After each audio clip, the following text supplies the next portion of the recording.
Welcome to Strip Cover Lit, where we squeeze the bigger picture out of literature. I'm Adrian Ford, and we are here for another poetry discussion. A poetry discussion which will appear, of course, in the poetry discussion playlist here on the channel. The poem in question is known as The Undertaker's Horse by Rudyard Kipling, and it reads as such. To Chin Shu is condemned to death. How can he drink tea with the executioner? Japanese proverb. The eldest son bestrides him, and the pretty daughter rides him, and I meet him oft o' mornings on the course, and there kindles in my bosom an emotion chill and gruesome as I canter past the Undertaker's horse.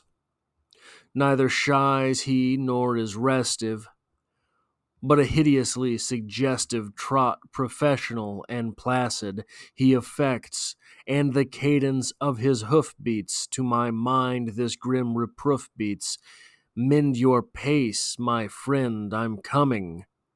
Who's next? Ah, stud bred of ill omen, and I have watched the strongest go, men of pith and might and muscle at your heels, down the plantain bordered highway.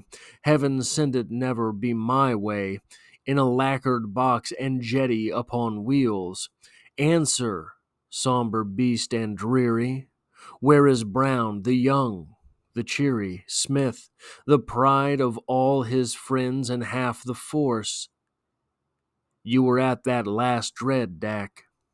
We must cover at a walk.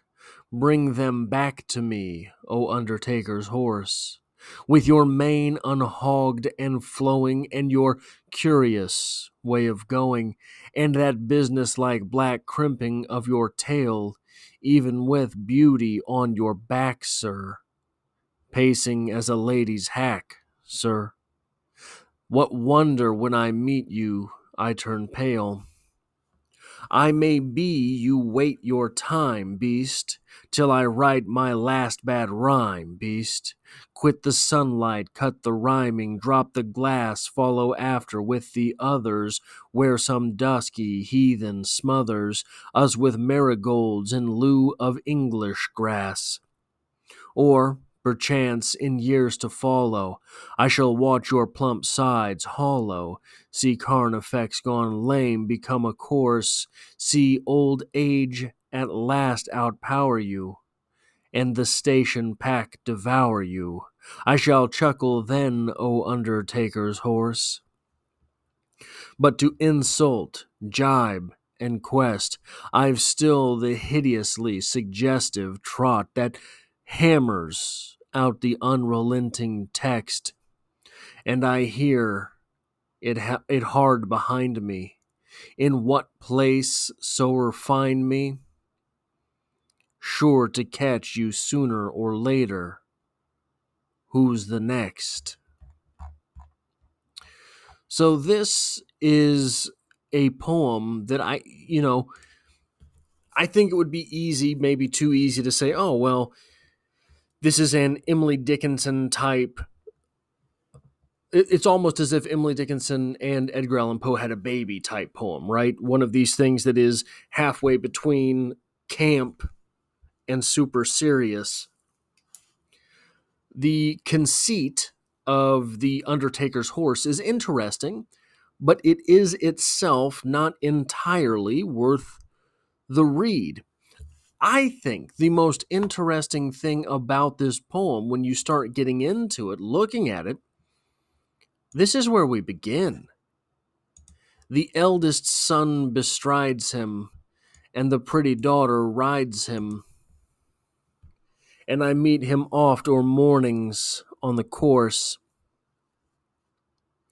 We're talking about the Undertaker's horse, meaning that the son, the eldest son of the Undertaker, bestrides him, and the Undertaker's pretty daughter rides him.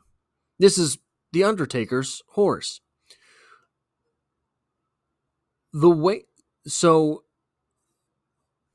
okay, so the Undertaker becomes humanized, right? Right immediately becomes humanized. becomes very human, very real, very, very banal almost, right? So it's the horse which garners all of these hideously suggestive trots and professional and placid, right? So hideously suggestive trots. Let me find a different color to put that in. So that's the evilness, right? The darkness, the scary part. But this goes right back. Where are we at? Where did I find? There. A professional and placid. You have the Undertaker as he's a man with a job, a family and a job. Well, we get this here. This is our speaker, right? The and I. The eye of the speaker meets this horse on the course. A horse is a horse, of course, of course. Now, maybe I am mistaken, but on the course, I don't think that's talking about golf course. I think that that's talking about the course of daily life. I think this is talking about while I go about my business in the mornings, your morning drive to work that used to be on horseback. I think what's going on here is that everything in this poem is becoming banal. Everything in this poem is becoming very matter of fact. Everything in this poem is taking on a sense not of surreality, but of matter of factness. And this Undertaker business is a business. This is what he does.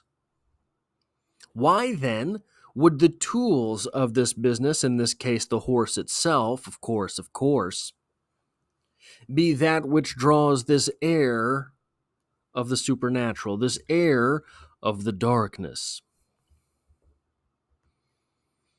I'm not sure we get an answer in the poem. It is the Undertaker's business. It is how he provides for his family to be the Undertaker. That's just what he has to do because takings have to go under. Our speaker observes this fact.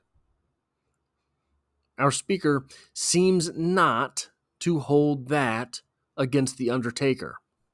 Our speaker seems to hold that against the Undertaker's horse. Of course, the Undertaker's horse is just as natural a bit of the process as the Undertaker himself, as our speaker's horse himself. But we have this refrain. Who's coming next? Who's the next, right?